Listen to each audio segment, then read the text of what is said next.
fucking care. Can we move on to a new segment, please? Yeah!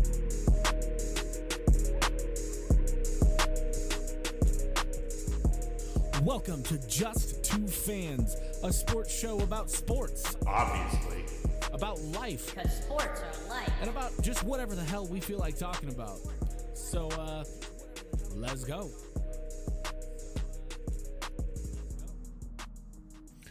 What is up? We are live to the world, boys. Everything is fucked right now, boys. Hold on. This was not the week, chat. This wasn't it. I don't know what. So I rearranged, and this is now Twitch exclusive. I rearranged my whole apartment, and which meant I unplugged all of my things and plugged them back in, and then didn't do any sound checks between now and then. So we are just going for it, and we're gonna see. Oh my goodness. Hey, we're good. We're good. All right. Hey, all right. So, Cameron, will you put us on BRB real quick? Yeah, all right, chat. We'll be right back.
We're back. You got to start with what is up, everybody. You didn't do it because I was in full panic mode. What is up, everybody? I feel like this podcast is like Continue. the walking embodiment of like The Hangover when Alan's like, haha, classic. Like that's how we start every episode that I'm on. Like, dude, Just an absolute shit show every time we show up on this We show. did great Classic. last week. Yeah, without last Chris. week we were that dialed. was Yeah, Chris, you are the common denominator right now, but what is up, everybody? I'm Eli Johnson. That's Jamie Friedlander, the guy, the little Hawaiian looking dude down there. He's that's Chris. And then as always, we have super producer Cameron behind the glass. Say hi, Cameron. Hi, Cameron. Thank you for that. Welcome to the Just Two Fans podcast. Now we're good. Now we're ready to go. Now we're good to go. I just hijacked the intro, you know? You jacked up my part of the intro. Say, Well, what is up, everybody? But You then say, I "What's gave good?" it back. And then well- I say, I gave it back. All right. you know what? Whatever. I don't know, man. I'm frazzled. Okay? I can see that. I'm You frazzled. rearranged your My apartment, whole world everything goes to shit. exploded. Everything happened at once, and I was scared. Okay, I was scared, Jamie. The world is different now. It is amazing, though. My fucking dumbass brain sitting over here, like rearranging my apartment, has like completely upended the way I think for like I don't, it's so weird. Like I'm just like all of a sudden I'm losing shit. Like, you know, the whole ADHD brain that I forget shit a lot, Jamie. I don't lose shit. What have I lost? You lost our predictions. Okay, First well of that's all, on my computer. Steve That's a is looking whole at- other thing. That is a whole other thing. You can't be doing that one. You can't be doing that. That doesn't count. But I have the what's the trademarked organized mess where it's really messy, but I know where everything is. And so not having that right now is just weird. I just don't know where anything is, and it's messing with my brain, man. Yeah. Messing with the show. Apparently, My audio devices were just on fire in the corner here. The Reaper was just screaming at me, "Hey man, figure your shit out. Over here, we're good now. I am recording. Just double checked real quick. I am still recording. Good. So That's we're all good. good. We're all good. Let's talk some sports, dogs. Do I don't know if I happening. want to, man. Okay. This last weekend sucked Show over. balls. No, that's fine. We'll just chat. It's been great. Thank It you sucked balls. thank you, listener, for showing up. Thank you, Zeta June. Jamie, what's your buzzer beater? We'll get out of here, boys. Buzzer beaters. Thank you, Cameron. Thank you. Yeah, it sucked, but we're gonna get to that. We're not gonna shy away from talking about shit that we don't like to talk about. It's gonna happen. It's our want show. to. We can do whatever we want, dude. We can, but we're not going to. But Okay. we're gonna start as we always do with podium. MLB playoffs are in full swing. Shit did not go the way that I wanted it to. Both teams Yeah. that I'm rooting for were ousted. Immediately. Yep. Immediately gone. That's about all I have for baseball, though. I haven't really paid attention at all yet. I'll watch All the I World can Series. say is all the teams that won 100 games, so that's the Orioles, the Braves, the Dodgers, went a combined like 1-9 in the divisional round. Well, it was like that AL East was like the best division in baseball history and didn't make it past the first round. None of them did. Yeah. Wicked. Was it AL East? Yeah, right? Yeah. Yeah, the AL East had the Blue Jays and the Orioles, and they went 0-5 in the playoffs. Dodgers got Dumb. swept by the Diamondbacks. The Braves did win one game against the Phillies. They did it. Go Braves. So now we have the Phillies, Diamondbacks in the NLCS, the Rangers and Astros in the ALCS. The Phillies are in the process of closing out the Diamondbacks tonight to take a 2-0 lead, and the Rangers have a 2-0 lead in the ALCS. Can I tell you about the most intriguing storyline that I've seen come out of baseball this week? Besides, like, playoffs are great. That's been fun. But like, did you guys see all the shit going on with the Marlins? Yes. How Why? their GM, what's her name? I can't think of her name right now. But basically built a playoff team, and then they're like, "No, we're gonna hire somebody above her to be her boss as a like basically senior general manager after she built a playoff team." So she's like, "Boop, I'm out. Bye." Which good for her. Screw the Marlins. Wicked. Yep. It Horrible was move. Kim Ing. Kim Ing, yeah. Yeah, wild It's so stuff. messed up. Man. That is What so a messed up. horrible organization that is. What like how they've been on the rise for how long with her at the helm? They're in the playoffs for the first time since like 2009 or something like that. And they're like, "Actually, you're not good enough. We're gonna put somebody above you." They didn't just fire her. They're like, "No, we're basically demoting you." It's so dumb. They're just the Oakland Athletics of the National League, the go-to farm system for the rest of Major League Baseball, right? Exactly. Let's just develop really good players and then trade them out. And I mean, even the years they won the World Series back in the day was like, whoa, where that came out of nowhere, and then let's trade all those core pieces. It's just how they are. Yep. It's how they are.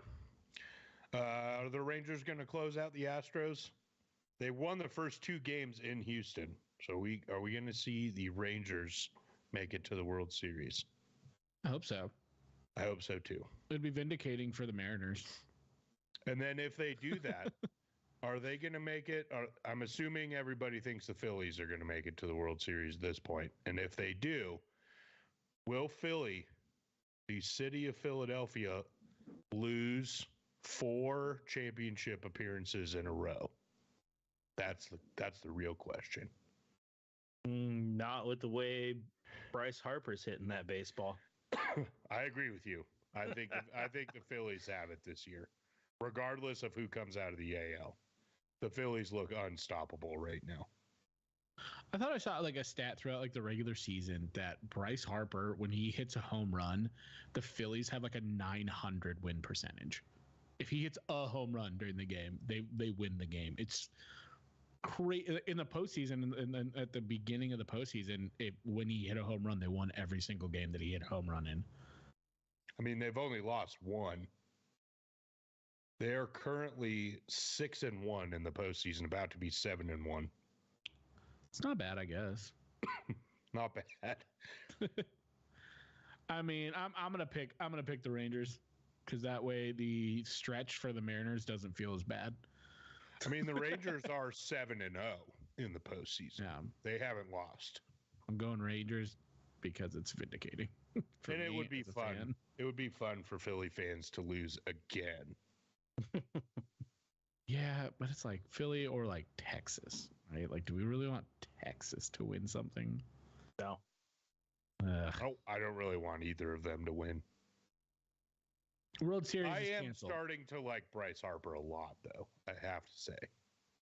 Pretty good at baseball, man. That has never been in question. He's really fucking good at baseball. No doubt about it. All right. It's enough baseball. Let's move on to some Formula One action. We have the United States Grand Prix coming up this weekend in Austin at the Circuit of the Americas. Anything other than Max winning this weekend? Anybody see anybody other than Max winning? Yeah, there's a Nope. sprint. Anything That's can okay. happen. That is a good point. Also, Who's there's going to win the sprint, Cameron? probably Max. Verstappen. It just depends because he's not going to be nearly as aggressive in the sprint because he's not going to risk a car. So honestly, I think Oscar or Lando. It's fair. Those McLarens are fast. I mean, he won the last sprint race. Oscar won the last sprint race. Oh, he did? I thought it was Max. Oscar did. So we'll see. It'll depend too on. I haven't seen anywhere that Pirelli's doing the 18 lap limit, which would be unusual for Coda as well. Well, wasn't that just because of the heat? So it was the heat. It was like a couple different things, but there's rumors that it might happen again. I just don't think it's going to be hot enough at any of the remaining races to be an issue. But it's something that they're thinking about. Yeah, I thought it was just the heat and surface of the last one. Yeah, I mean you don't know. I mean Because it Pirelli was could just just be like, ripping no, them these up. are bad. Since we get new tires I next guess year. it just depends on conditions, right? Like Yeah. if the conditions are like they normally are, then they wouldn't do it. I wouldn't imagine because I know they put that in last race just because of like they did their testing and just getting ripped to shreds. Yeah, dude, it was so So. hot at Qatar. What else? Oh, couple things in the rumor mill. Rumors flying around that if Checo doesn't take second in the drivers, he could lose his seat. I mean, that's not shocking. I think if he gets second in the drivers, he loses his seat still. No, because then at least you're second to Max. But I did see. Yeah, but they like pretty clearly are investing in one driver. But I did see that the distance between Max and Checo is like 209 points. That's the same distance between Checo and Bottas in like 12th. Yeah, I mean Max is having. if Max not is the ridiculous. one of the most dominant seasons ever. I think it's the. I think Checo loses. He's not going to get second. Hamilton's only 30 points behind him with 5 races left. No, that's Hamilton's. I genuinely don't think it matters. I think he loses his seat regardless if he gets second. So I think he's already lost it. I think it's gone. yeah, I think that, and the only real shift too that would make sense if Checo loses his seat is Ricciardo goes back to Red Bull and Liam Lawson gets picked up for AlphaTauri, because they're not going to put Liam Lawson on Red Bull just because they don't want that kind of extra attention with a rookie.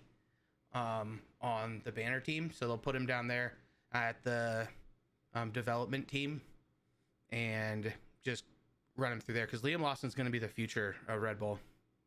He's so good. Man, it's really dumb that Red Bull gets a farm team. It's really stupid. It's really dumb. How did they let that happen? They being the rest of Formula One. I don't remember how that happened. Like back before Toro Rosso. They have to be regretting the shit out of that. Yeah. So, what else is new? Oh, Netflix is going to host a golf tournament between members of Drive to Survive and Full Swing in November. That is awesome. So it So looks it's gonna be like, the match, but it's Formula One and yeah, looks like it's November 14th at the Wynn Golf Club. The drivers that'll be playing in it are Alex Albon, Pierre Gasly, Lando, and Carlos Sainz. The golfers, any of them are any good at golf. Lando's pretty good. Lando is. Alex, I mean, he's got Lily Hay coaching him, so. That's fair. The golfers, they got signed up Ricky Fowler, Max Homa, Colin Morikawa, and Justin Thomas. That is going to Dude. be entertaining as fuck. That's gonna be so much fun. That's the week before Vegas, right? The 14th, I believe so. I think that's 1 week before the Vegas. Yeah, Grand because that's an off week. It looks so it's 4 pairs of 1 driver, 1 PGA Tour golfer. It's an 8-hole match with the top 2 teams advancing to the final hole, where they'll battle for the chance to win the inaugural Netflix Cup. Netflix Cup. So is Netflix live streaming it? I don't know. Looks like Only Hulu has live sports. yeah, I don't know how they're broadcasting. It's not in the article. So If I was fantasy booking this bad boy, you'd get you'd get Hamilton and Russ on opposing teams going at it, and Dishimbo Yes. and Kepka in there going at it, and oh yeah, just fantasy book the hell out of this. oh for sure. Yeah. Hell yeah. Somehow on a golf course, Lewis would put Russ into a wall. It'd be really, really epic.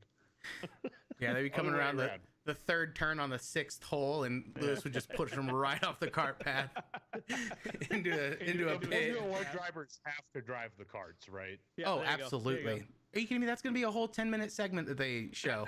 Russ, Yeah. Russ And would they're be gonna- walking down the Russ would be walking down the fairway, and then also be like, "Oh, Russell's in the bunker. He's in the bunker." They're gonna take out the governors on the golf carts too and just let them ride. Oh, Yeah. dude. Just I might actually I've been like really disenchanted with the match, right? Like ever since the first one I've been like, this is boring, especially because the first one actually sucked. And so I've been like, I'm probably never gonna watch that again, and I haven't until this one because I might This actually watch isn't this. the match, this- though. This yeah. is different. I mean, Put it's out by like Netflix. right around Thanksgiving. No, it's it's the pretty same much the match. principle, but it's just Yeah. not. It's not billed as the match. Yeah, Yeah, But it's the pretty much Netflix that Cup, and- bro. the Netflix Cup. Yeah, all the matches with like Peyton Manning and all those guys, those were terrible. Yeah. Well, I mean, even the first Phil versus Tiger, the first match, it was what 6 holes, and it was boring. They didn't even bet. It was supposed to be billed as like this. They're gonna be betting for charity, like millions of dollars, and they were like, $100 to get it closer to the hole in this shot. Yeah. Okay. Yeah, I thought we'd be seeing like $10,000 bets. Yeah. It was. Why? It was bad. It was bad. That I was hated not it. good. And then like Agreed. you're looking at the pay per view, you're like, we paid money for this. Yeah, it was not good. Anyways. Agreed. All right.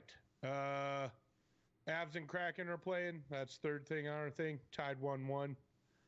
Go Avs. Now on to college Kraken. football. Okay. College football, baby. This is the least excited I've been to talk about a week of college football this year. Yes. I would agree with that. It was pretty fucking terrible. It was a really bad, horrible, no good, very bad day. What that was, boys. Days. Yeah. Well, days for you. Day for me. Days. You want to start it from the top? let's just, you know what? We're just going to rip them off. Just rip the Band-Aid off, get it over with. So we're going to start with the Friday night game. Took place in Boulder. Colorado ripped out to a 29-0 lead at half and then somehow fucking blew it. Unbelievable ineptitude. Truly a terrible second half against a really bad team. Here's the thing. Still a bad team. This Alik Iomanor, number 13, wide receiver for Stanford, came out of fucking nowhere. Well, yeah, I mean, he had like one catch against the Ducks for like 30 yards or something like that. Like that was it. He has 28 catches on the season. 13 of those came on Saturday. Wild. And so one of them was like an all-timer. They just found the one thing that Colorado couldn't defend. Because if there's one thing that the Colorado DBs don't have at all, it's size. And yeah. I mean, he's only 6'2", but he's big. He's big. He's not like Travis couldn't defend him. There's not many guys that Travis Hunter can't defend. He just couldn't get around this guy at all. Yeah. And they had no answer for him.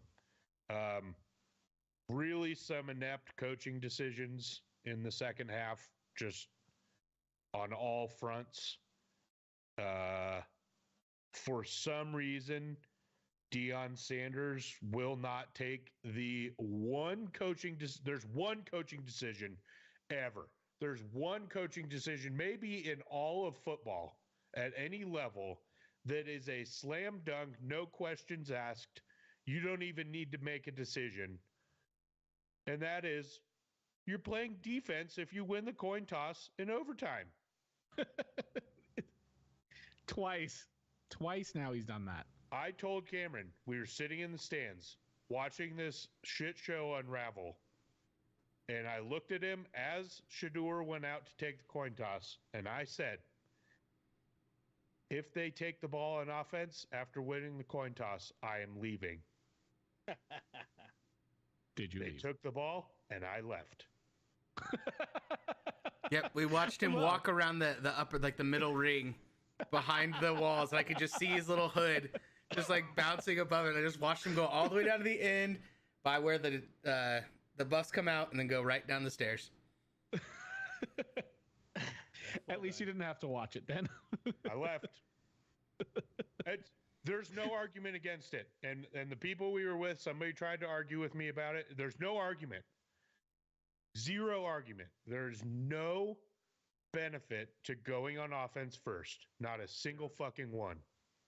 You know what's interesting too is we talked about this a lot on radio this week, and it makes a lot of sense, is the fact that, especially given new overtime rules where you go 2 overtimes and then you're just trading 2-point conversions, it means that these coaches who didn't used to have to practice 2-point conversions have 2-point conversion plays in their playbook, probably a dozen plus deep, right?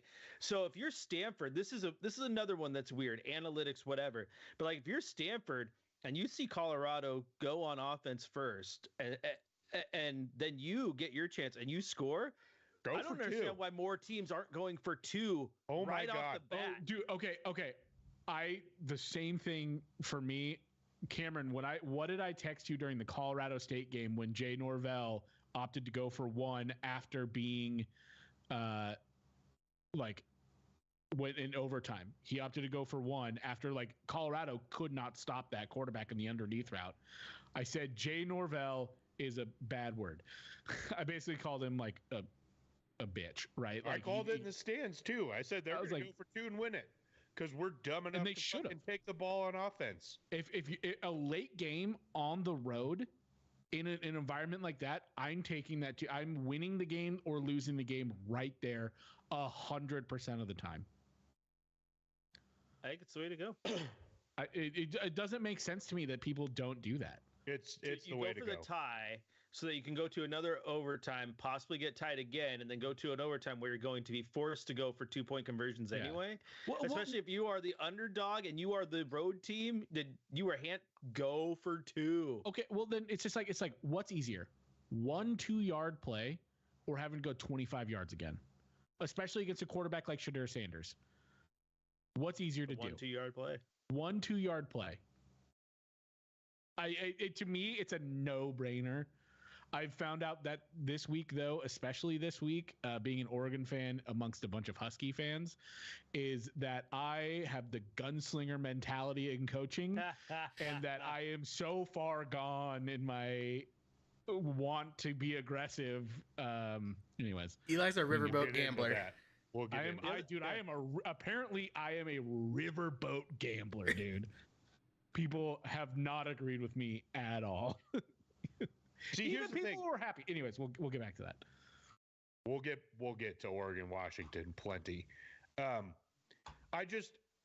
It's astounding to me that one, he did it the first time, and I can understand he hasn't coached at the Power 5 level. He hasn't really come across that. I don't even know if Jackson State played in any overtime games. Didn't they in the championship game Maybe. that they And lost? maybe they didn't win the coin toss, right? Yeah. Maybe he's literally never come across this. I get that. It happens the first time.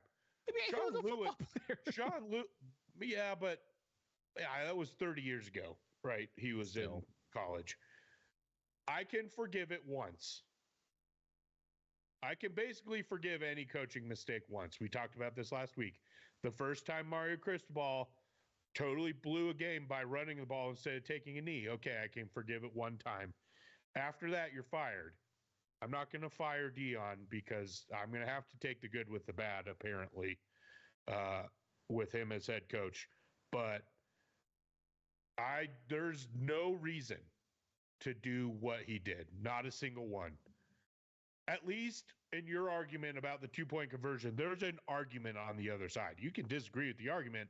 There's a case. There is zero case, not a single fucking case, to take the ball on offense if you win the toss in overtime. Not one. Their bowl game against North Carolina Central that was an overtime game.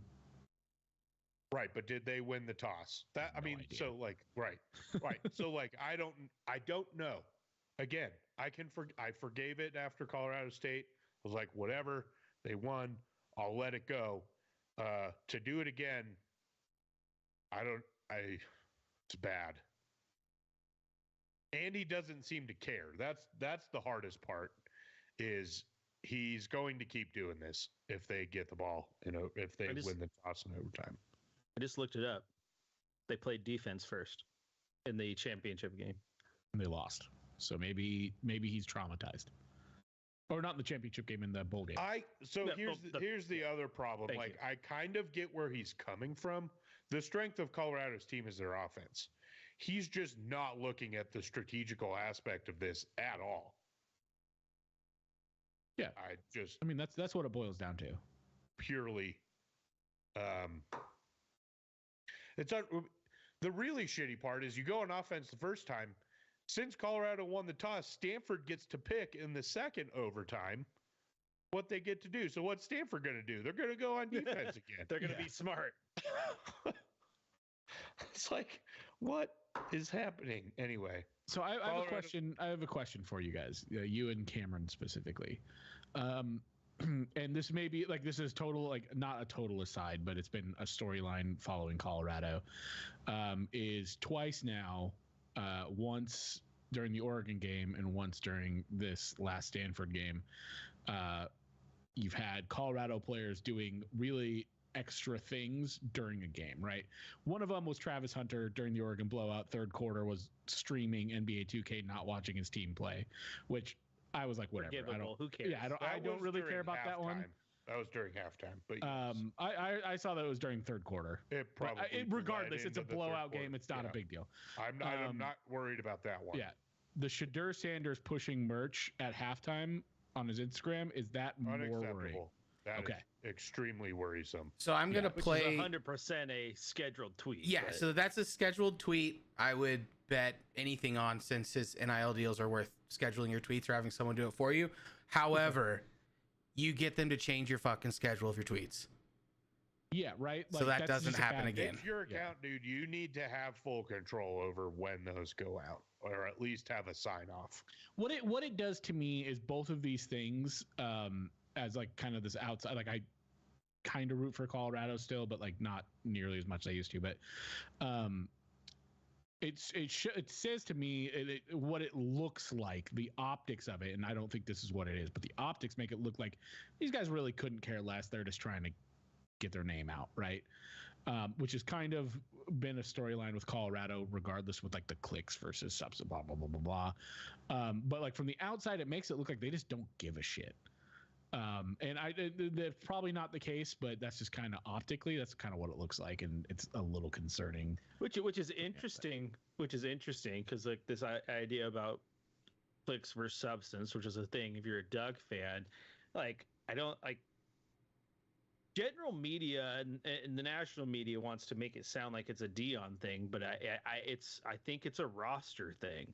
The players that are there are in that mentality, because how many videos have we seen come out of Colorado already with the coaching staff just laying into them for not focusing on football or caring about football? I think that kind of comes with the territory of Dion, right?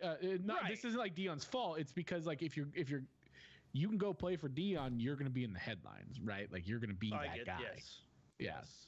Yeah, I think that part of it as well, and it even stems from camp, was when they put their Instagram handles on the back of their jerseys.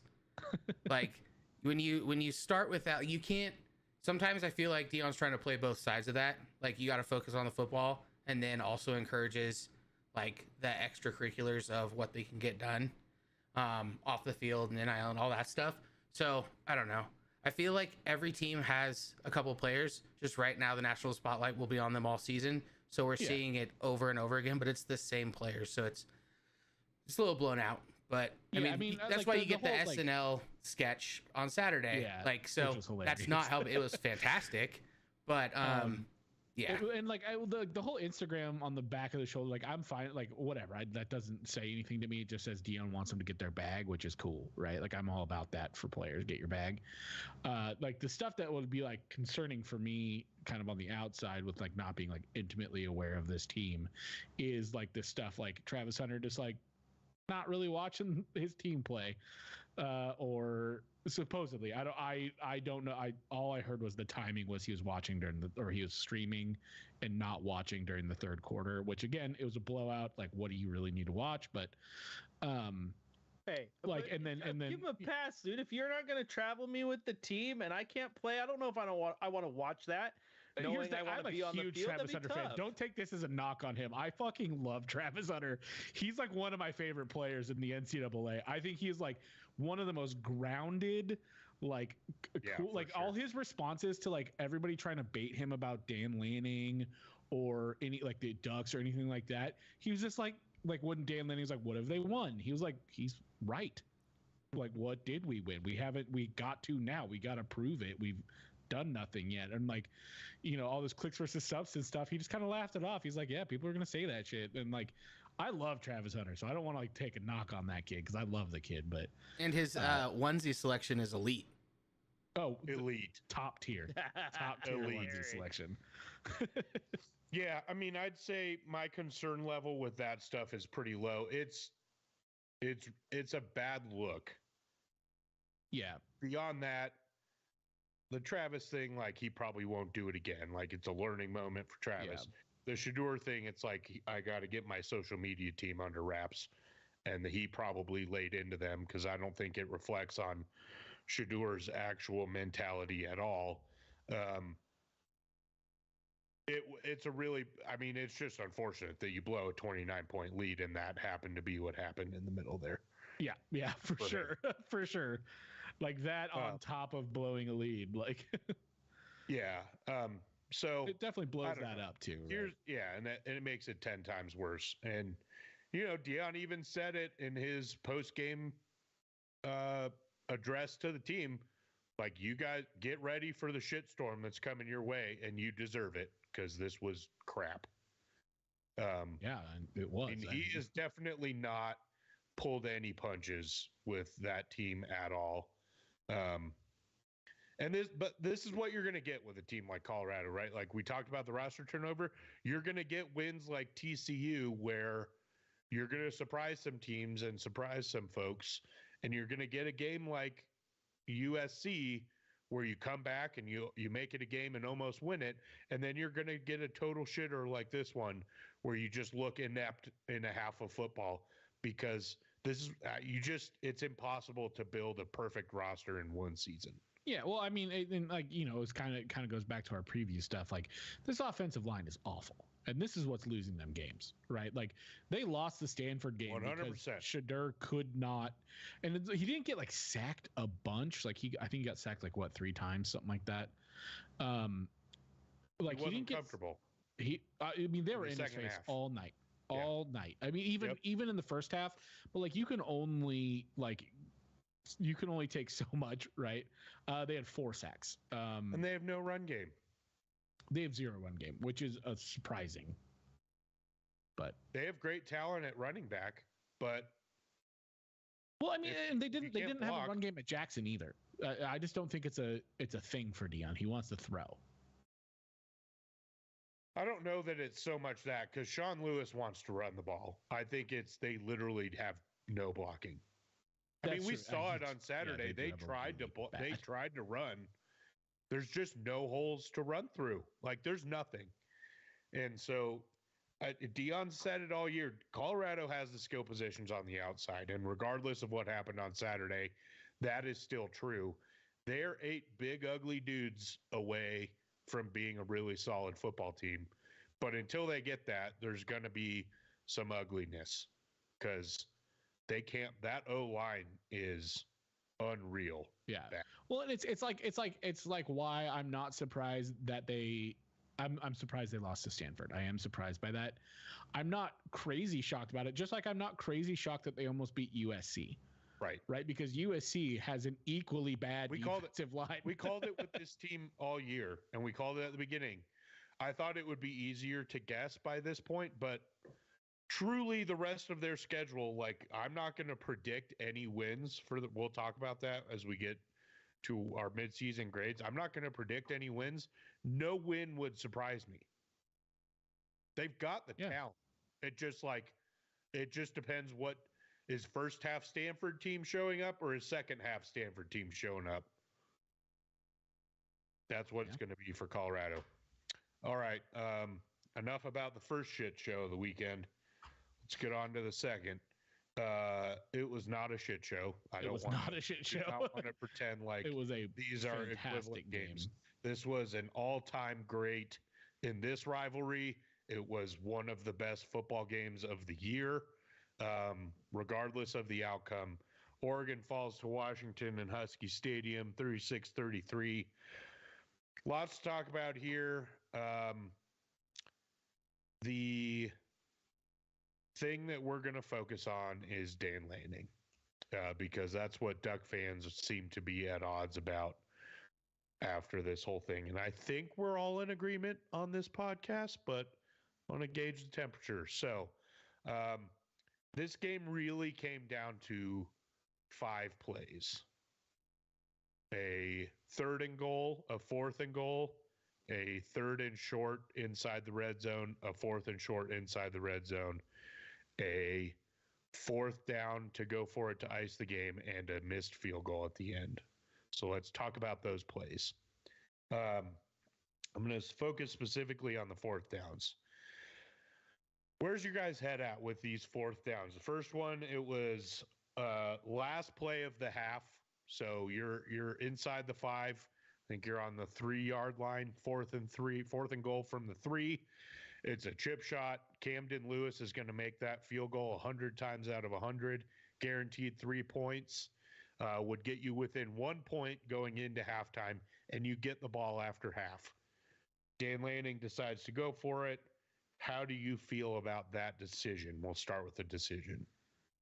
Well, as the resident riverboat gambler here, look, if it's me and I'm coaching on the sideline, right, and I'm in a game, you're at the number 1 or 2 ranked offense in the country, you have the number 3 or 4 ranked, depending on who you're looking at, offense in the country. I'm looking at that moment, and I'm looking across the sideline and seeing Michael Penix Jr. and Rome Odunze on the other sideline and going, 3's not enough for this game. Now, in hindsight, we can say it was right, but if I'm putting myself in that moment, I'm going.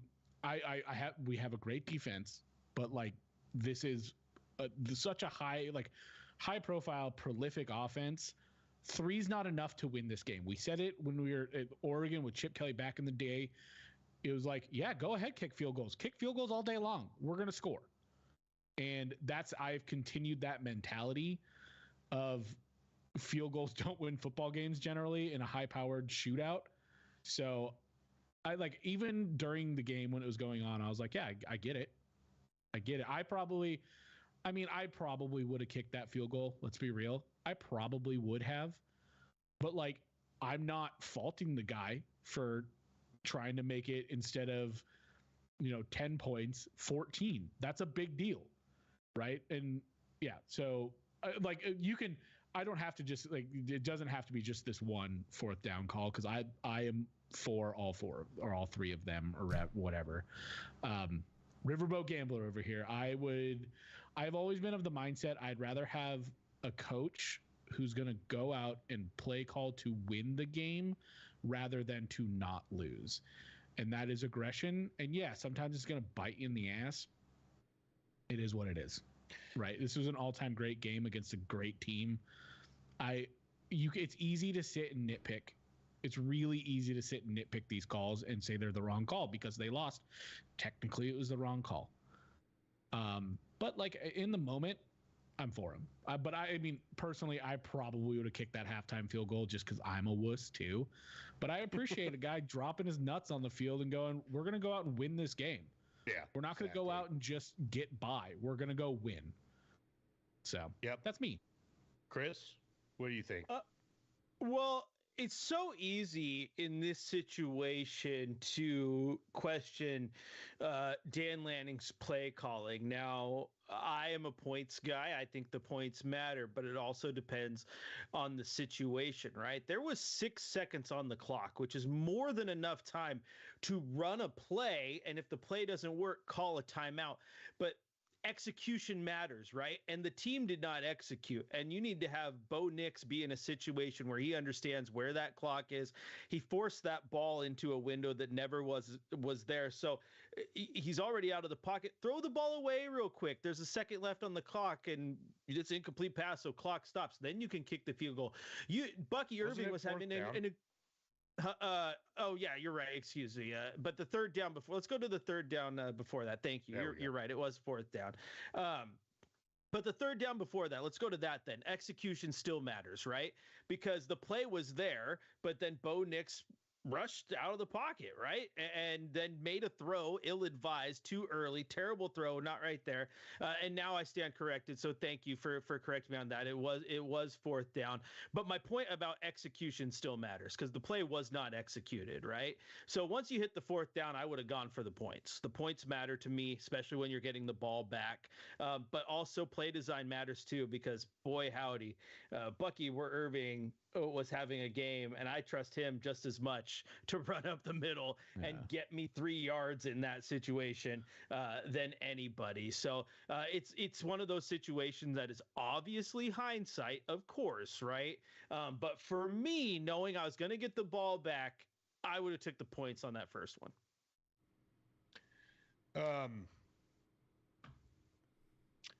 I fall right on. I didn't really care either way. I appreciate the aggression. I even looking at this hindsight, we're talking about 3 plays, 3 fourth down plays is what we're talking about. If any one of those 3 go the Ducks' way, we're talking about a win. Yeah. So, do I think that this team is going to not convert at that clip? No, I don't. I think they're in it. The one at the end of the half is the one that I would switch because they were getting the ball after half. And so if you have a chance to kick a field goal and go down 1 point at halftime, go into halftime 21-22, I probably do that. Was I extremely upset and throwing shit at my TV because it's like Dion taking an offense in overtime. No, You're not I going to was up and not. leave the game Not gonna because up of and it. leave the game. Do I think what Dan Lanning did on Saturday is equivalent to what Mario Cristobal did against Stanford in 2018 or Oh, against Georgia Tech no. last week? Not even fucking close in the same realm. But I see Duck fans out there doing this shit. It drives me nuts, man. The crazy part about that final fourth down in the fourth quarter, 4th and 3, right? Again, execution, poorly designed play. There's so much that goes into it. But can talk about the plays in a second. Go ahead. yeah, but hear me out for a second. I mean, execution was an issue here and there throughout the night, but it was for Washington too because it was a great freaking football game. But this is my thing. Michael Penix was a Heisman favorite going into this game. I had said all week that the winner of this game, their quarterback, locked themselves in as the Heisman favorite. And those last 2 passes by Michael Penix were Heisman passes, man. Unfreaking believable. Hate to say it because we're Duck fans over here. I love Michael Penix. He is fun as shit to watch play football. We've said it on this right? show because we liked him at Indiana, and we're going to stay consistent here. Yeah, but here's the thing. 2 minutes left in the game. I can either punt the ball and 100% guaranteed give the ball back to Michael Penix, or I can go for it on 4th and 3, coin flip 50-50. Yeah, Michael Penix gets the ball back, but if I execute this play, it is game over. And this goes back to what we talked about with the 2-point conversions in overtime, right?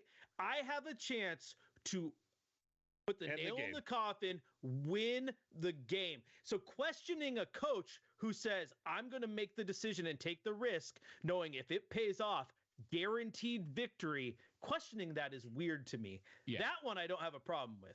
The other ones we can debate, but this one, no. Well, I think I agree with you. I think the last one is a no-brainer, right? So they're on Washington's 40-yard line. So let's say they do take the punt there. The odds are you don't coffin corner and they get the ball on the 20-yard line. So you have a net 20-yard punt. You're really going to put your season on the line on a net 20-yard punt that could easily be hiked over a kicker's head. Like, I'm putting that in my Heisman candidate quarterback hands every single. It was as soon as they got to that 4th down, I was like, they need to go for this because it's over if it's done. Even then, it was, again, it kind of goes back to execution, Chris. There was, I think it was Troy Franklin running up the middle, wide open, and Bo just missed him, just didn't see him. And it was like one of those things where like the execution just didn't happen. And like, it's really easy to go, well, yeah, obviously you needed to punt that but like, it's just like you can't control the execution as a coach. Anyways, I fully agree with the 4th down at the end of the game. 100,000% you go for that. If you have a chance to end it on the road in a hostile environment, rather than give the ball to arguably the best quarterback in the country to go and win the game with no time on the clock, you try to win the game. Period. I have no qualms with that. In fact, I would have been upset if he punted, to be honest with you, because I'd been like, we just lost. Michael Penix is going to go win this game. That was my mindset going into that 4th down call. The other 2, we can debate that until we're blue in the face and nobody's right or wrong. That's the thing with these decisions is if any of those 3, especially the 2 inside the 10, if either of those go the Ducks' way, every single Duck fan that is calling for Lanning's head for some fucking reason is praising him and saying we should give him a lifetime contract because they just don't understand. Yeah. Well, and quickly, it's funny because there was a lot. Go ahead, Cameron. Well, quickly, because especially when you think about like the stats in the 3 previous drives that Washington had, 2 of them resulted in punts, and 1 was a true goal line stand that kept them out of the end zone. So you're going, all right, they're on the 47. If we don't get this, they're not going to drive. You know, the 2 plays, 55 yards. You just think your defense is going to do it as well. And like you said earlier, he was playing to win, not playing not to lose.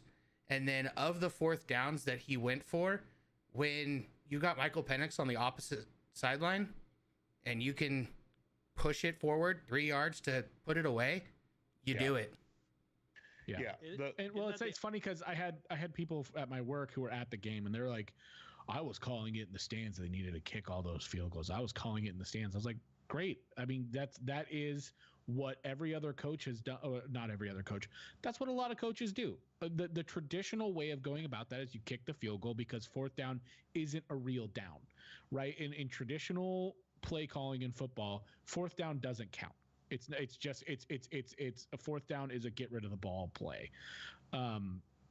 And so I was like, yeah, of course you thought that because that is what has been taught to you. But also, you're a fan of a loser ass program that just happens to have an all-star quarterback. well, the person who said that actually was a Duck fan to me.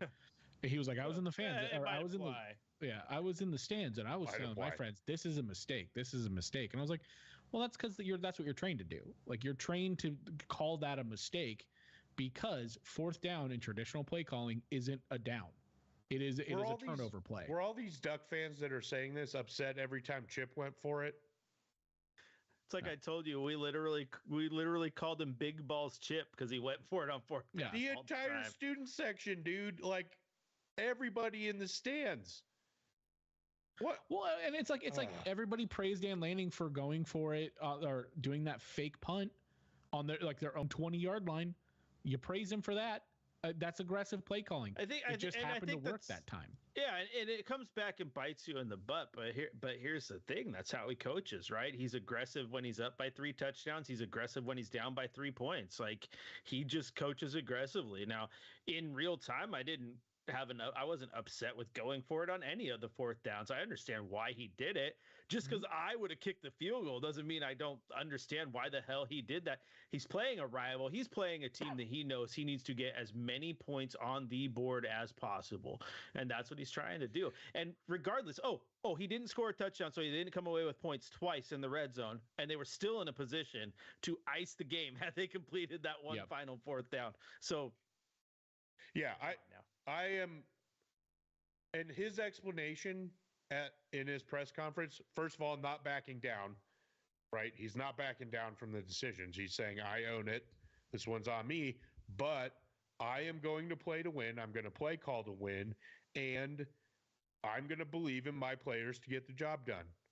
If I'm a player, I'm like, fuck yeah, I need to execute better. Yeah, that's what it comes down to. It was the execution.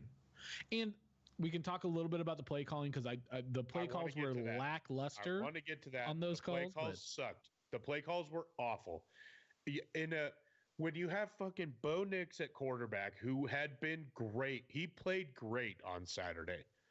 Bo Nix played great football.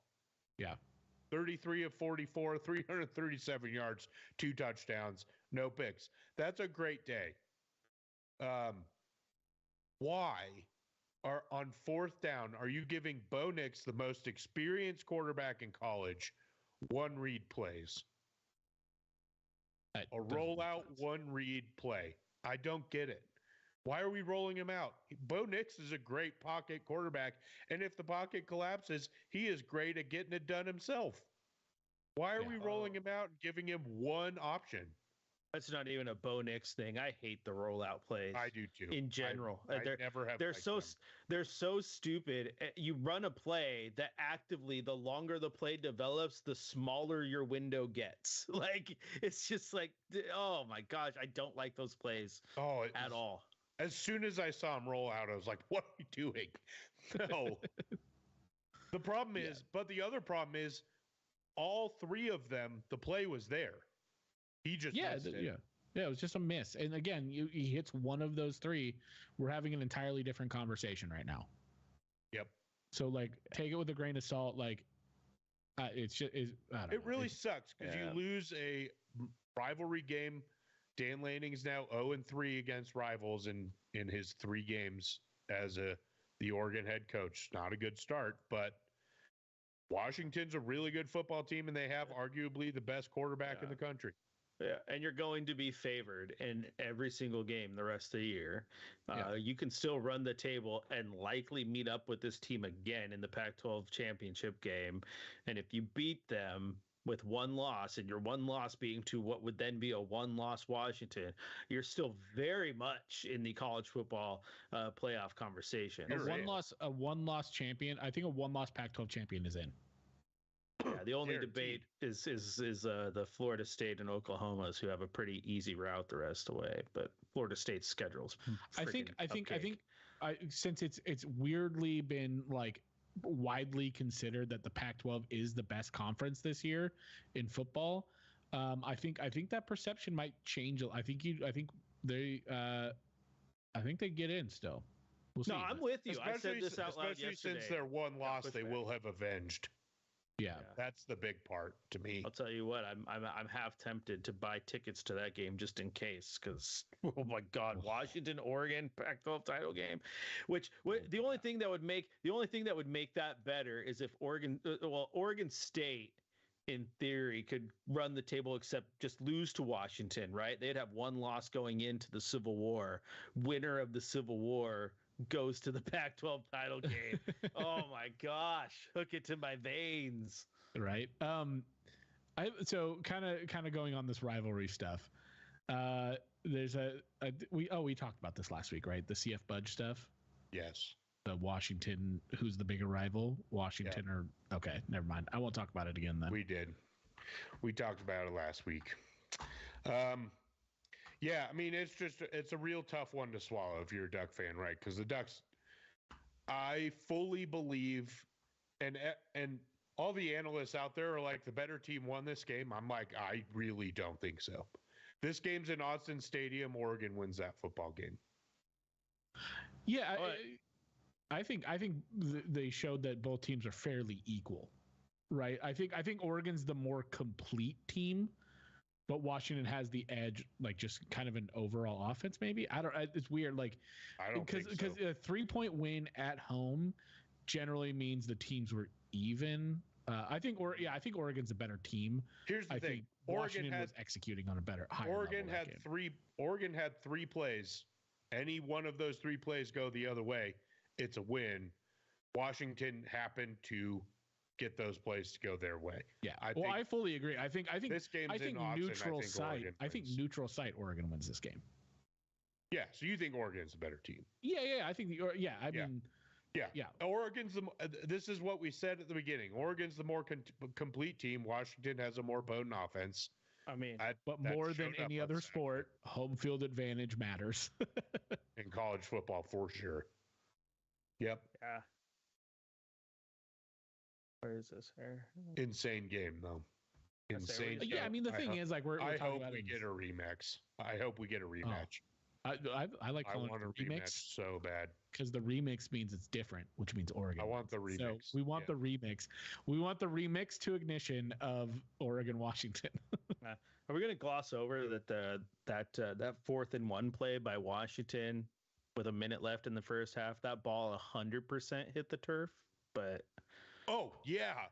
Oh, and also the late hit on Bo Nix just diving in yeah. his head. yeah, that one I thought There were a was couple interesting too. real bad calls in there. Yeah, But I told Jamie that there are 3 teams on that field, and the Pac-12 refs did not disappoint in their play that day. no. They came to win. I don't They were know pretty how good. you call that 4th down catch a catch.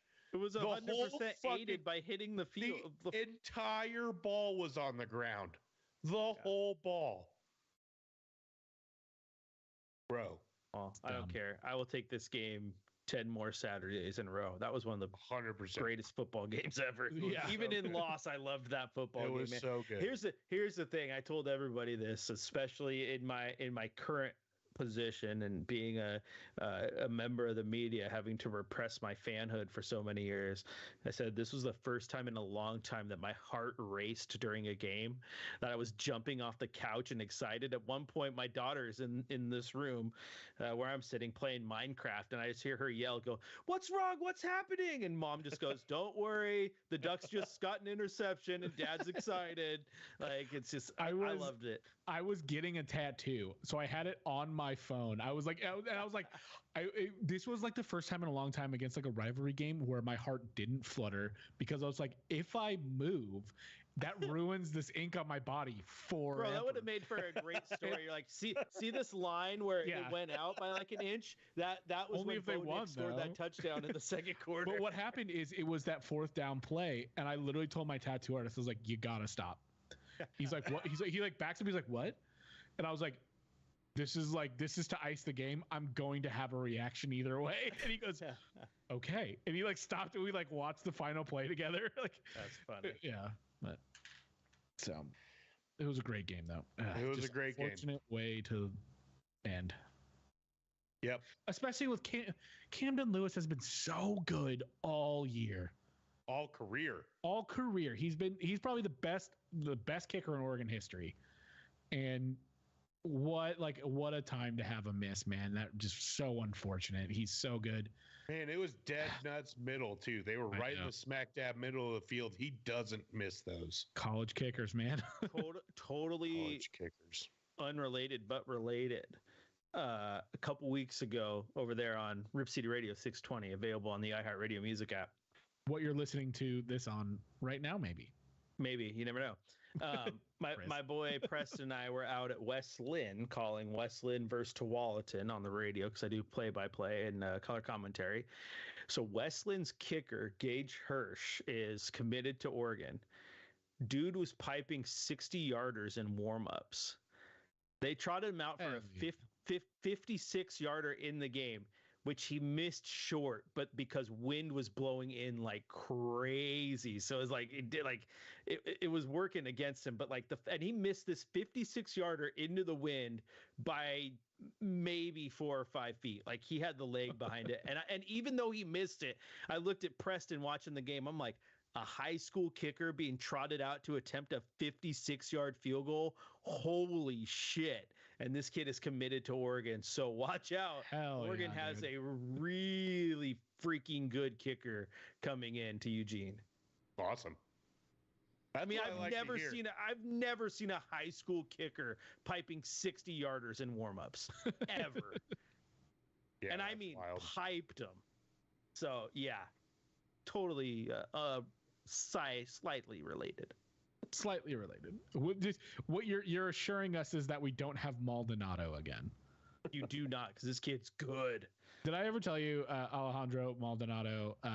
He lived on my delivery route for FedEx, and there were so many times during the football season where I was like, "This says fragile on it. I could fuck up his day. I could mess up this guy's day." And I could just smash his package on the ground and be like you smashed my heart.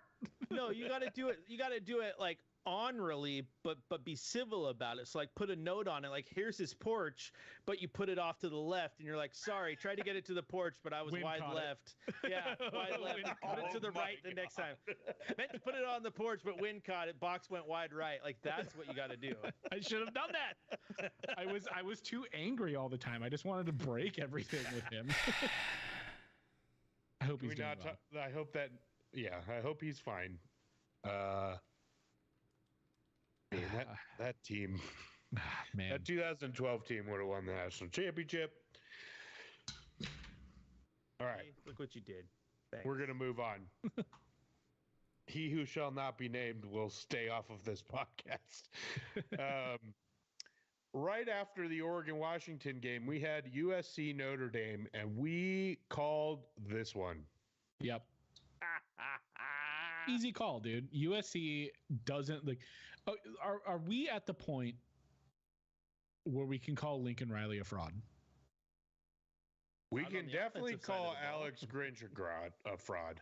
Oh, Alex Grinch isn't even a fraud. It's a miracle that he has a job. He has to have some. We talked about this last week. Alex Grinch has to have something on Lincoln Riley. He has to. Because this was the case at Oklahoma, too. That's what I'm saying. That's like, is Lincoln Riley a fraud here? Like, is he really good at getting these guys and then doing nothing with them? I don't know. 'Cause- But USC is, for the rest of the year, going to live and die by Caleb Williams. That was always the plan, right? Live and die by Caleb. I mean, Williams. but the plan going into the season and what everybody heard and what we thought is the USC defense was going to be at least be improved enough Oh. to where they're not They going to have- be a total liability. They're That's true. worse. They're They have worse. yeah, it's bad. This is for the niche listener out there, but I asked my boss today. I said, "Who has the worst defense, USC or the Blazers?" And It's a toss-up. It's a toss-up. Blazers have been ranked 29 out of 30 NBA teams the last 2 years, so you get the point. Yeah. USC's defense, like Caleb Williams had the worst game of his career on Saturday by a wide margin. country mile. And because of that, USC had zero chance in this game. They looked, From the gate, they just looked outmatched. oh, Well, it's shocking what 100%. happens when you make USC play by far the best defense that they've faced all year long, and a team that's also competent on the offensive side of the ball. Balance matters against a USC team. Yeah, they when took care of business. when people are shocked to hear that I was more worried about Washington and Oregon State on Oregon's schedule than USC, this is exactly why. Oregon's the most balanced team in the Pac-12. I think Oregon's going to wipe the floor with USC. Dude, that offense is not stopping Bo Nix. Come on. That defense, And that- yeah. Excuse me. Yes, thank Yeah, you. them too. Yeah, and the thing is, that's going to come the week after getting absolutely plastered by Michael Penix. So have Yeah. fun, USC. Yeah, USC's in for a rough 5-week stretch here. Yeah, they are. Yeah, they are. Not much else to say. Caleb Williams threw 1 touchdown, 3 picks, held under 200 yards passing. Terrible day for him. And USC's defense just continued to be. You know, it's funny. We're talking about Notre Dame's offense, but they didn't do much. They total yardage was 251 on offense. 251 yards, 5 touchdowns. Four touchdowns on offense, 1 on defense. This is what Notre Dame does, though, right? Like, this is what their offense has been all year. They're just efficient Yeah, it's just wild. until they're not against. Sam like, Hartman threw Ohio the State ball and stuff. 20 times. That's nothing. Well, they played keep away. Yeah. Right. It's cold and rainy. It was cold and rainy in South Bend. They're going to keep Caleb Williams on the bench. They're going to play keep away because they can. I mean, they also had short fields, right? Like, I mean, 3 picks. 3 picks, you have short fields. Yep. So Anyway, this game was never in question if you're Notre Dame. from snap 1. And USC, looking at that schedule, you're lucky to get out with 2 more losses. With that defense, can't disagree with you. Yeah, very. All right. Next, we had UCLA at Oregon State. Oregon State looks good, man. I don't know what to say. It really depends which DJ showed up. The good DJ showed up, and Oregon State rolls. It looked to me he's starting to find his confidence. He still didn't have the completion percentage, though. 14 of 24. That's not good. Yeah, no, it's not great for sure. Now, UCLA has a legitimate defense, and to put up 36 points on that, now they did get a defensive touchdown, but still. Yeah, and kind of going back to this USC game, Dante Moore had a horrible game. He had 3 interceptions as well. Yes. And so when and let's be real here. Like, Oregon State has a great defense as well. Yes. And I think it's probably the best defense UCLA has faced. So it was. In fact, I know it is. No, they faced Utah. Utah's better. Oh yeah, they did face Utah. I was on the sideline for that Utah Oregon State game, and Utah lost, but that defense is better than Oregon State's. That defense is scary good, dude. Yeah. Holy shit, are they good? But yeah, it's Dante Moore looked bad. DJ looked comfortable enough. I mean, that's what he's there for, right? He needs to be an upgrade from Ben Gulbranson. He needs to not lose. He needs to not be Ben Gulbranson, and he'll be fine. And that's what he's doing. And he's looking to be more comfortable. Like, he looked better. And he's than doing he exactly what they need him to do. Like, yeah, the completion percentage isn't up there, but it was 11 yards per completion in that Yeah. game, and the big play passes he made were incredibly beautiful. Dots. And Yeah, he has a good dynamic too, the ability to run the ball with him. But the bread and butter of that offense is that run game. I mean, Damian Martinez and Fenwick is such a good 1-2 punch. Martinez is drastically overlooked in the hierarchy of the running backs in this conference because pound for pound, he might be the absolute best. He's Not on this phenomenal. podcast. Not on this podcast. I know you're Bucky Irving fans. I know, but you know. Well, no, gotta- I mean, no. I'm we saying don't underrate him. We give we him do not underrate Damian Martinez good. here. I mean, that, especially as a Duck fan. Are you kidding me? As a No, we Duck don't- fan, he not on this terrifies podcast me. because we're giving love. We're giving love to Damian Martinez and Michael Penix, who I mean those guys are phenomenal. So they're doing great, which I think is going to be really interesting for the Beavers when they match up with Washington because. Boy, what did the Ducks do really well against Washington? Ran the ball. And you could argue that Oregon State runs the ball better than Oregon runs the ball. They're going to have fun. Oregon State has the best run offensive line in the country. They just keep proving that week in, week out to me.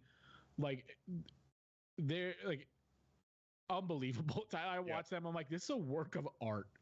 The way they run block. Their pass blocking isn't great, but their run blocking is there, and it's good.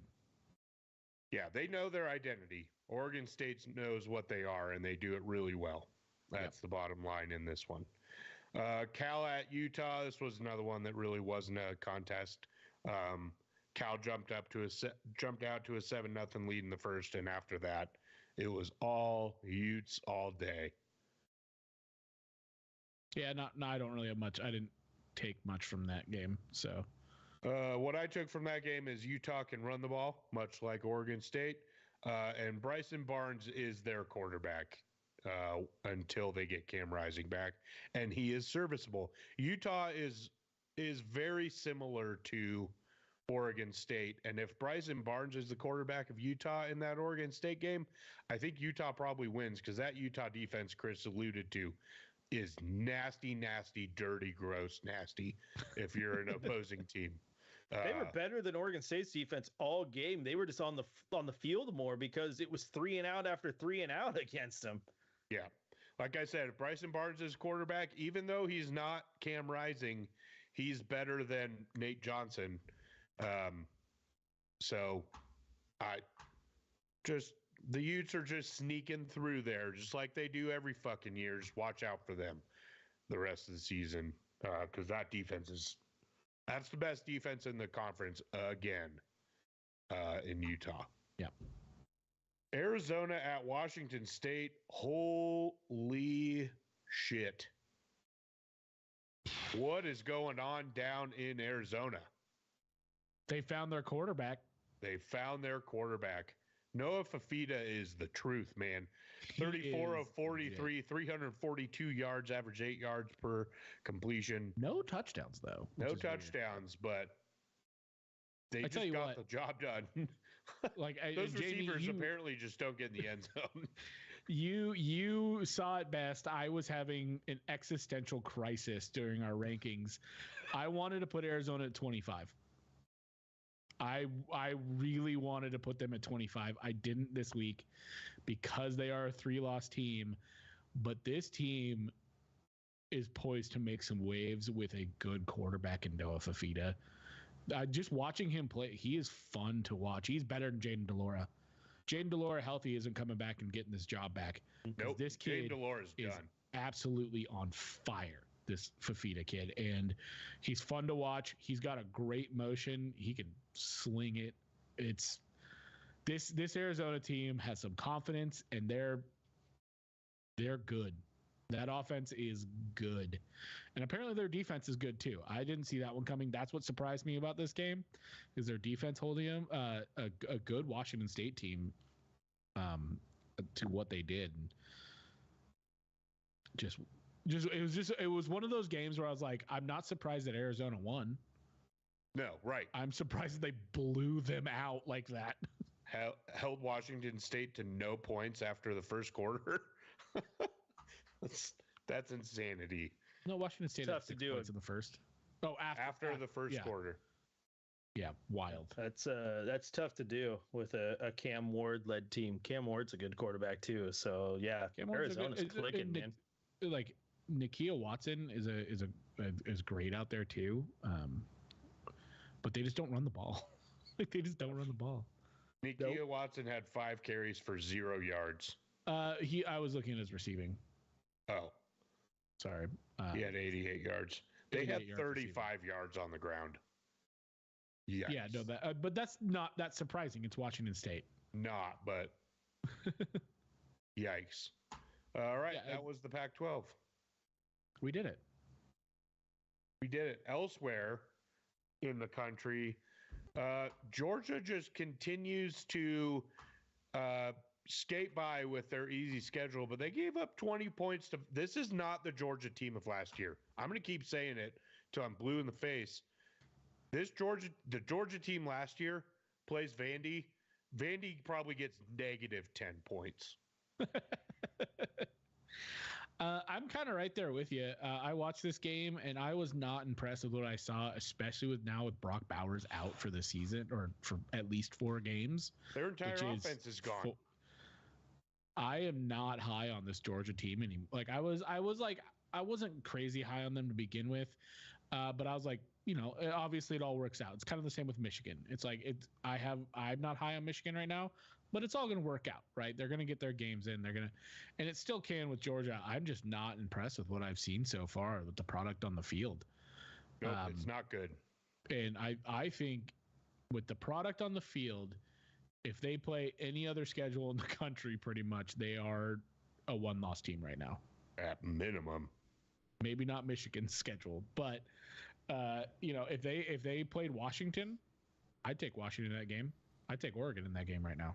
I'd take Washington, Oregon, and maybe Utah or Oregon State with their ability to stop one guy. I mean, we'll see. The next 4 weeks are telling you've got Florida at home, Missouri at home, Ole Miss at home for Georgia. I mean, at least they're all home games if you're Georgia. Yeah. Like I said, it's all going to work itself out because now they have the toughest part of their schedule and it's not even close, right? The Florida is not an easy out. Missouri's not an easy out. Ole Miss is a tough team. Tennessee on the road. Neyland's always tough. Yeah. I don't expect them to get out of that unscathed this year. And if they do, great. I'm all about it. But yeah, I mean, if you're in your stripes, great. Yeah, I don't. It's clearly not the team of last year or the year before. That much is true. Now, can they run the table and turn it around? Sure, but it is not. They're still a good team. Let's put it on the table here. Is Georgia's team last year was unbelievable. The year before that, unbelievable team. I'm not anointing them the king of college football this year. Is what I'm getting at. You know what's going to happen. I brought this up with my boss, my sports brain boss, the other day at the radio station. I go, Georgia is very, very beatable. So maybe they'll drop one of these games in this gauntlet that they have at the end of the year.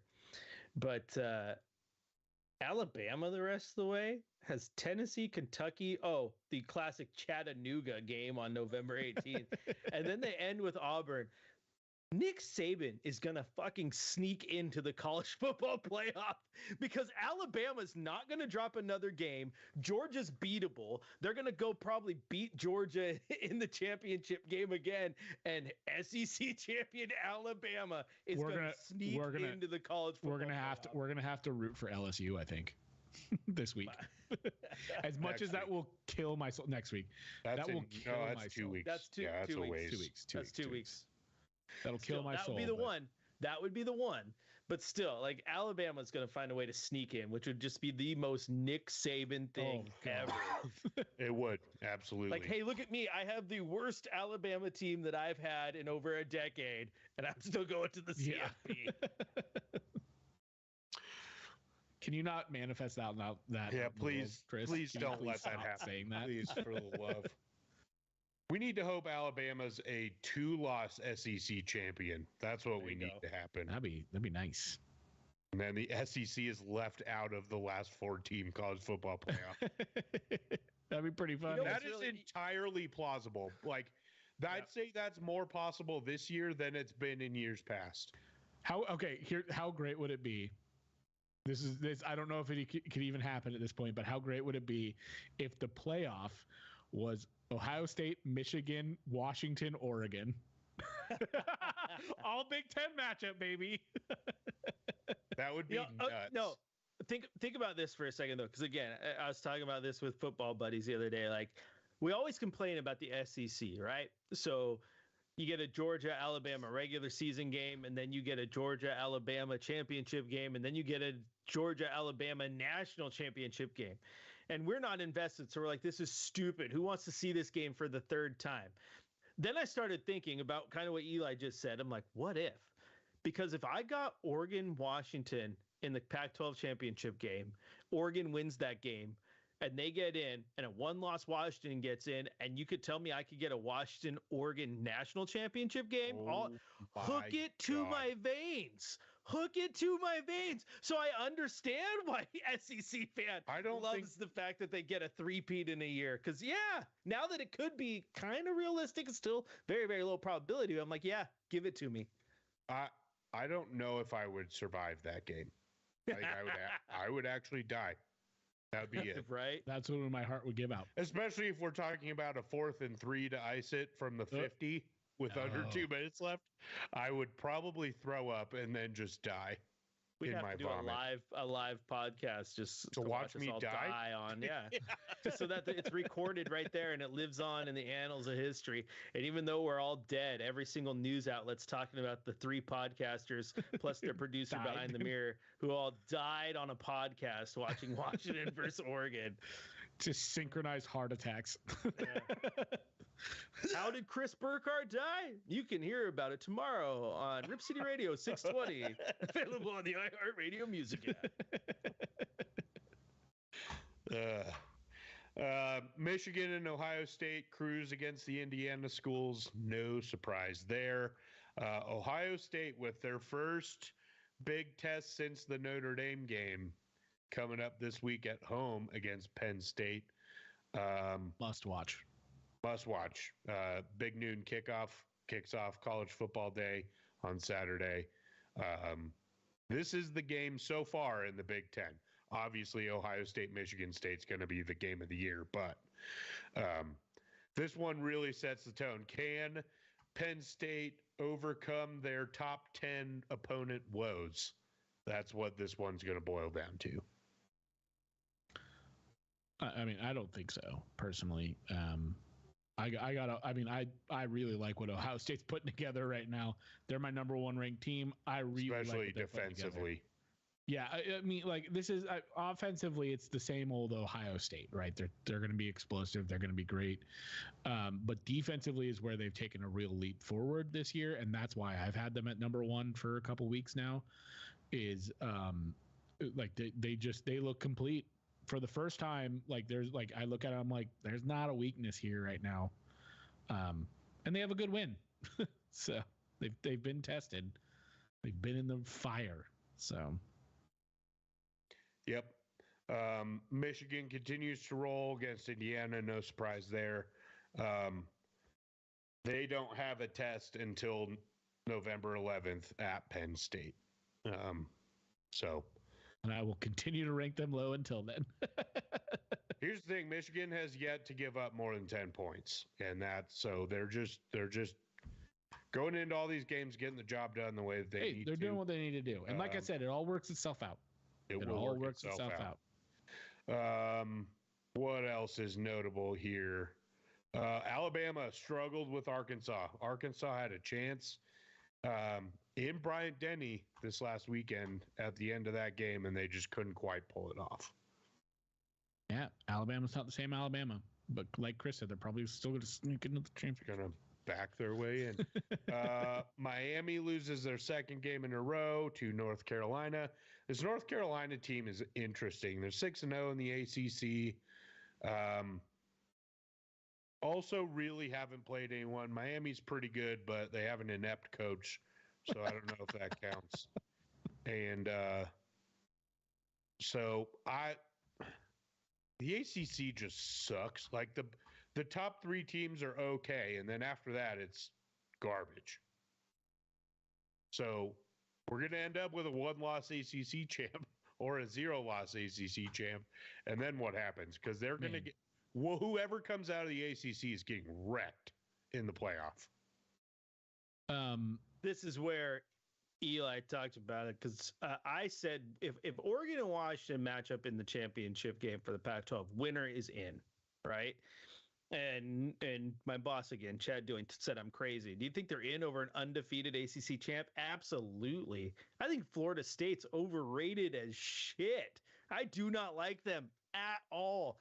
Cupcake schedule, haven't been tested. No tough games the rest of the way. Oh, Duke? Yeah, because Duke's a world beater in football. Like, yeah, they're ranked, but come on. So, yeah, if you gave me undefeated Florida State versus 1-loss Washington or 1-loss, or yeah, give me the Pac-12 champ every time. This year. Yeah, and I think the committee's going to see it that way too. I hope. God, I hate that this is down to a fucking committee again. 12. We just need 12 now. This is the perfect year for 12 team. It is wide open. There was this scenario on Twitter, and I can't find it again. I've been looking for it. There's this scenario where there are 12 Power 5 1-loss teams that are either conference champion or conference runner-up this year. Perfect. And it is a legit, like it's legitimately possible that it's like Oklahoma, Texas, and they beat each other. One in the regular season, one in the championship game. You have Oregon, Washington, same deal. Georgia, Alabama, they didn't beat each other in the regular season, but same deal, right? Georgia makes it, Alabama beats them, 1 loss. And then you got Florida State and North Carolina. It's like, what is happening? Wild.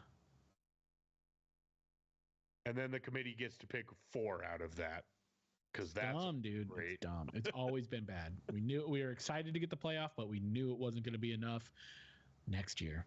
We get 12 we get 12 teams next year, right? Yeah. Yep. You know, I think just out of respect, they should call the 12 teams that make the college football playoff the Pac-12. Pac-12.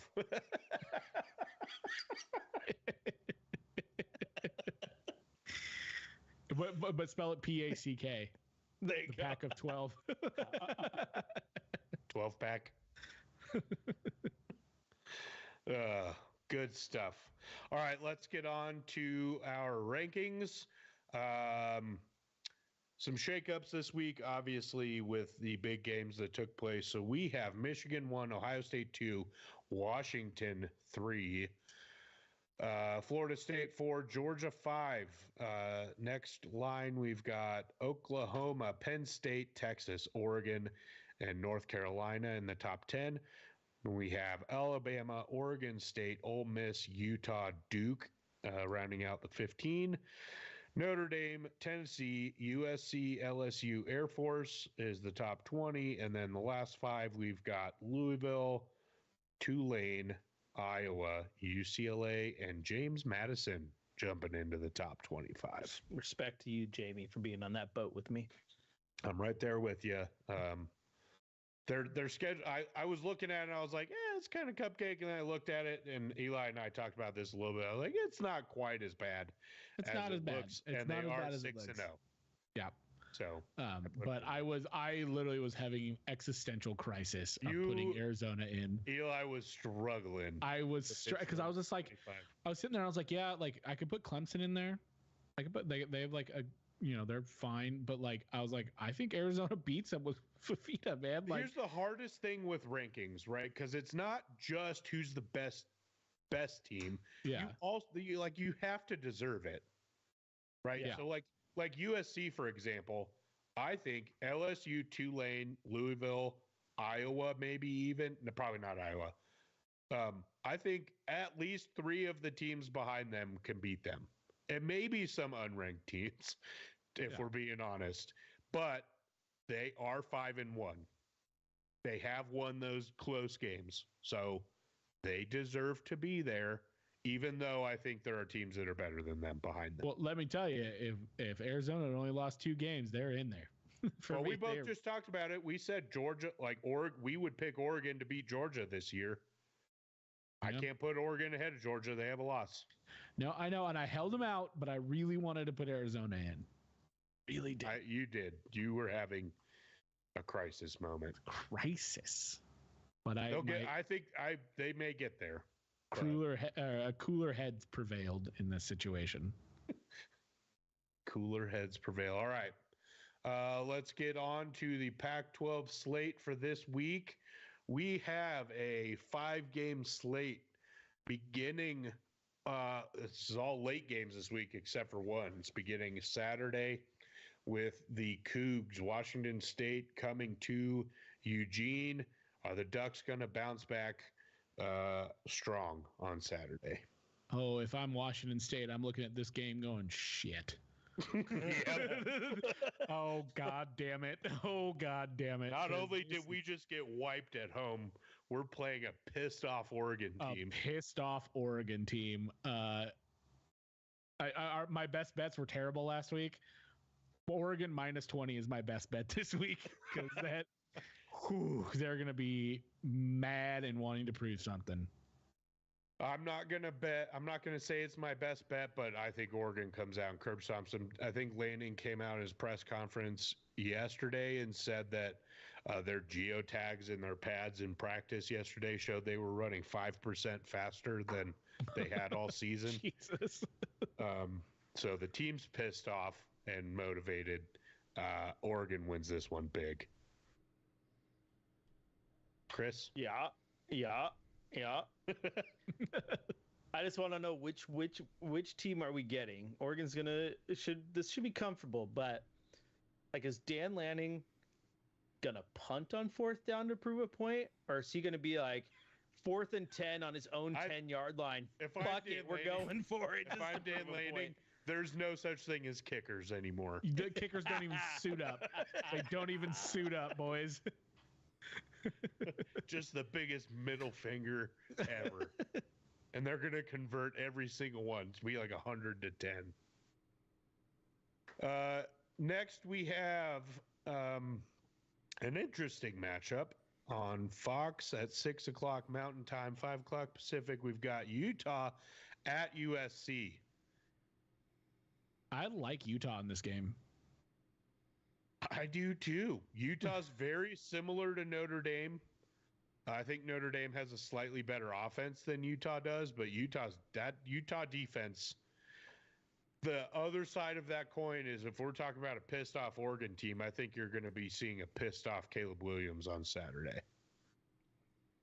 Yeah, totally. And it's in the Coliseum, which is definitely in their favor. I don't think it's going to be a blowout, but because the thing is, like, this USC defense is so bad, every team's going to be in it, right? They're going to be in the game. But I just like Utah in this. I don't know. I get that feeling of liking Utah here. I'm not going to pick them to win, but this one's going to be close. Feeling Utah wins it. I think USC avenges their 2 losses against Utah last year. If Cam Rising's in this game, it's a totally different conversation.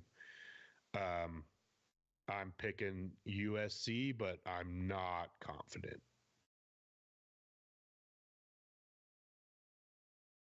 Chris? 3 games in a row, Utah has scored 40 or more points against USC's defense. 3 games in a row. Now, they don't have Cam Rising. That's big here, but they're going to be able to move the ball against this USC defense. Might be because everybody can.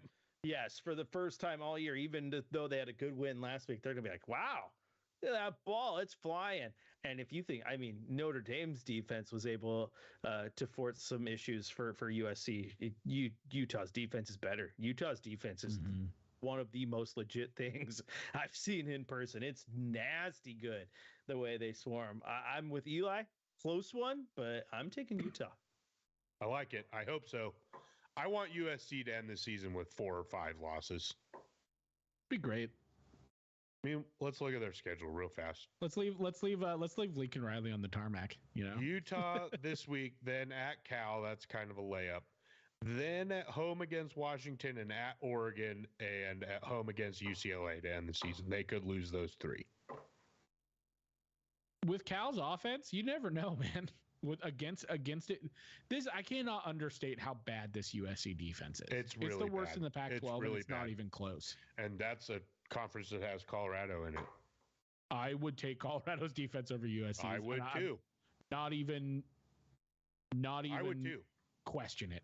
I saw them both live. I fully Yeah. agree with you. Just like straight up, just for Shiloh and Travis Hunter and Cormani McLean, even though he's not been playing, they would all 3 be starters on USC and the best players on USC DB room as well. That whole DB room would clear out the USC DB room. Yeah. Anyways, I could. I mean, we said it in the previews. USC is going to lose because of their defense, and that's exactly what's happening. Yep. Arizona State at Washington, Pac-12 after dark action. Do we get a Washington letdown against an Arizona State team that has started to improve, but not quite get it done? And they're coming off a bye. What I see here is like that 26.5-point line. Like I like Arizona State against that. I see big game hangover is a real thing, especially if you win the big game hangover or the win the big game. There is a hangover there, and you see it all over college football, all over it. It is consistent. I can see that happening here. I do not think Washington will lose this game, but I don't think it's going to be a blowout like we would expect. Any other week, if Washington had a bye week between Oregon and Arizona State, I'd be hammering that 26.5-point line. Yep. But with a big game hangover, I would take Arizona State against the line. But I agree. On the reverse side of that, if Oregon pulled out a win at Washington last week, I would be throwing up all kinds of caution flags against Washington State on Saturday. 100%. Yep. So I fully agree with what you're saying. I just think Arizona State is bad enough that Washington's not going to lose, but don't be surprised if you look up in the first quarter and it's a lot closer than a lot of folks expect this to be. Yep. No, Washington's going to be up by 2 scores in the first quarter. They're going to boat race Arizona State. I could see that. I could, just because of Michael Penix and his ability probably to overcome that big game hangover, I could totally see that outcome. There you go. UCLA at Stanford. This is UCLA Big Bucks. Yep. Stanford got their second win. Good for them. That's going to be it. I mean, this is easy money. Stanford got their second win in a game that any competent team, sorry, Jamie, would not have allowed them to come back and win. Like, Yep. it's just unheard of that they won that game. So, yeah, UCLA easily. It's not unheard of because Oregon blew an almost identical lead against a Stanford team in 2018. So it's certainly not unheard of. But Stanford just has a way of like fucking with people. I was thinking the whole time, I was like, this is 100% a Stanford win, dude. It's like there's 2 things that Stanford has on lockdown, and it's giant wide receivers who end up being tight ends in the NFL, Yeah. and winning one game that completely ruins somebody's season. Yep. Doesn't matter It how just bad they are. happens to be Oregon's for like Does 10 not years. matter how bad Stanford is. They I'm, will win one game that completely thrashes somebody else's season. I'm zero upset that I don't have to deal with Stanford anymore. Oh, Even though they're down, I do not. I'm not going to and miss that Oregon playing doesn't have to Stanford go to at all. Arizona schools anymore, too. Agreed. Or Pullman. This Big Ten move is going to be nice. Have to go to Purdue though, and Maryland and stuff. Hey, there's I'll not that take it. history of going to Arizona, yeah, man. yeah, that's true. Very true. Unfortunately, there's probably going to be some new history to write that's not in our favor because that's how college football Oregon's works. going to go undefeated forever. Forever. never losing again. Never losing again. Ink it. Elsewhere, we obviously have the Penn State Ohio State game. We talked about that one.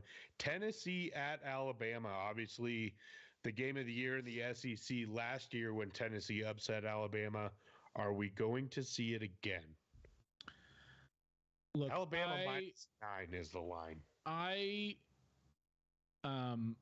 We were talking about how it's just not the same Alabama team that we've seen in the past, and this is probably the worst Alabama team in the last decade. I don't believe in this Tennessee team. I agree. I have them ranked, but it's just kind of out of being 5-1. I don't believe in this team, and so I have Alabama winning this one probably big. I don't have it being big because I don't see Alabama scoring. But Alabama -9 is probably about right. Say 10 would be about where I would put it. So Alabama may cover, but I wouldn't be shocked either way in this game, because I don't see it with Alabama and I don't see it with Tennessee. So something's got to give. This is a tough one because, like I've said it before with you guys, that if there is a team that I don't know why, but I just like to root for and I want to see do well, it's Tennessee. Oh, so same, I always want to root for them. But I'm with Eli here. Like I don't know. This is the Hendon Hooker hangover. People still think they're good, but they have average quarterback play, average depth at every other position. Like they're good. They're all right. But Alabama, I think pound for pound is the better team. That 9-pointer, like Jamie said, I think that sounds about right. I'm taking Bama. In Bryant-Denny, I'm taking the Bama all day long. I'm going to take them against the spread, too. You would have lost last week. Almost lost to Arkansas on Bryant-Denny. Yep. That's where I'm like, if you can almost lose to Arkansas, you can definitely lose to Tennessee. I don't see that happening 2 weeks in a row with a Nick Saban coach team. And 2 years in a row to Tennessee. Yeah. That's tough. No, sir. Only other top 25 matchup of the week outside of the Pac-12 is Duke at Florida State. Florida State is a 2-touchdown favorite. I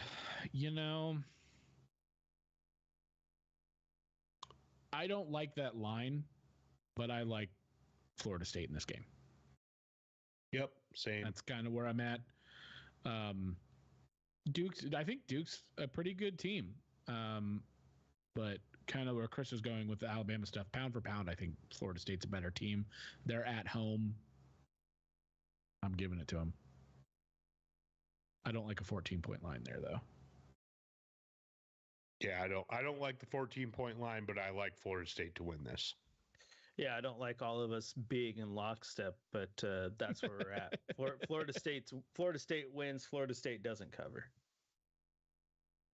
All right, Cameron, how did Eli do on his sure thing bets last week? All right, I last week I put money on 2.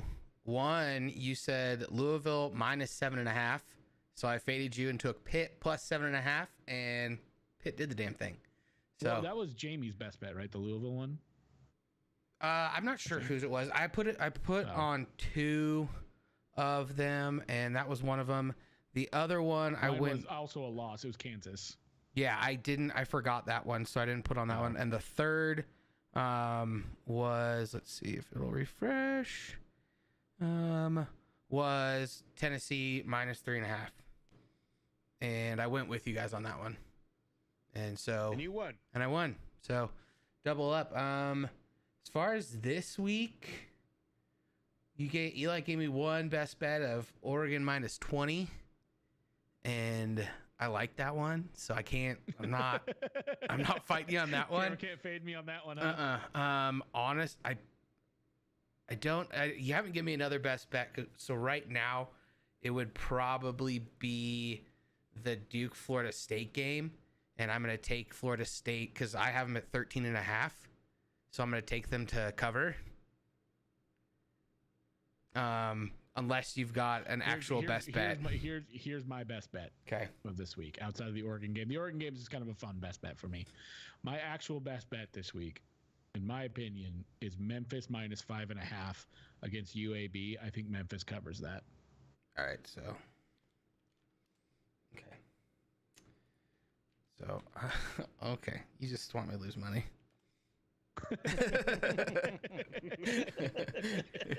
These are all $5 bets. Kansas, so I was talking Kansas was like a pound that's a lockstep, and yeah, I didn't write them down. I wrote them down My this best week. bet, I'll give you another one. Okay. My best bet of the week is Air Force minus 10.5 at Navy. I was thinking about that one. I was also thinking about Oklahoma State, West Virginia. West Virginia is a 3.5 point favorite. Oklahoma State's playing good ball right now. I think they win the game. So the only thing, and I've locked it in, Jamie. Air Force just lost their quarterback. He's out for the next 4 weeks. I did not know that. So I was honestly really hoping that one of you would do that one because I already have Navy. Hold on.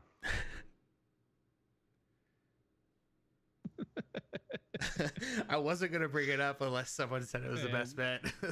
So he's only passed the ball 28 times all season. They don't pass. They have 2,000 rushing yards. Oh my God. I don't think it really matters there, but You know what? I'm sticking with it. Go All right. ahead and take Navy. I'm sticking with that.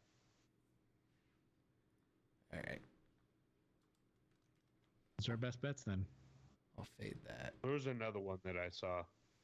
Oh, I'm not going to call it a best bet, but Michigan only being a 24-point favorite against Garbo, Michigan State. Michigan's probably going to cover that. Man, that's tough though. And not because Michigan State's going to be any good, but it's because it's that particular rivalry game where just And it's chaos prime time. ensue. That game is chaos, but Michigan State's as bad as they've been in recent memory. Yeah. And Michigan hasn't. I mean, Michigan's covered that spread in every game. So yeah, I'll fade both of you on the Memphis and the Air Force game. I'll stick with Air Force. I would say I probably wouldn't call that if I knew that he was out because I think he also carries the ball a lot. So He does. I don't know how their backup quarterback is. Well, on his Usually when first it comes to, snap, like, he fumbled it, That which is not a big thing. But the article made a really big point of that, and I was like, come on. That could be nerves. A full week of practice in a triple option like that, like And Navy's not very good. True. They Navy's are pretty traveling. bad. They're in Annapolis this weekend. I don't think that bothers them much. Navy's not very good. Their wins are Wagner, North Texas, and Charlotte. wow. They got whacked by South Florida, Notre Dame, and lost by 4 to Memphis. Yeah, I'll happily lose the Air Force one because I like Air Force being good. Yeah, same. And if I lose that bet, that means they beat Navy, and any day Navy loses is a good day. I need them to be as beat up and beat down by the Army-Navy game. All right, that's the predictions for this week. Go We team. did it. Go team. Chris, since it's the one episode that you showed up for in this month, you get the buzzer beater. You want me to take us out? Go ahead. Listener, viewer, and possibly radio listener. Thank you for being here. We appreciate you spending your time with us, listening to our sometimes garbage, sometimes great takes. Thank you to Zeta June for letting us use your music for our outro. And thanks to the man behind the glass, Cameron, back there. Look at him. You guys can't see him. I can see him. Thanks for helping us out and hosting the stream for us. And we appreciate it. And with Chris, what is your buzzer beater? Listener, sometime you just need a little reminder about the things in life that are important. And I want to remind you that I'm a Duck fan and a Niner fan. My two favorite teams lost by a combined 5 points this weekend. And before I got upset, I had to remind myself, and that's why I'm reminding you, kickers are people too. Deuces.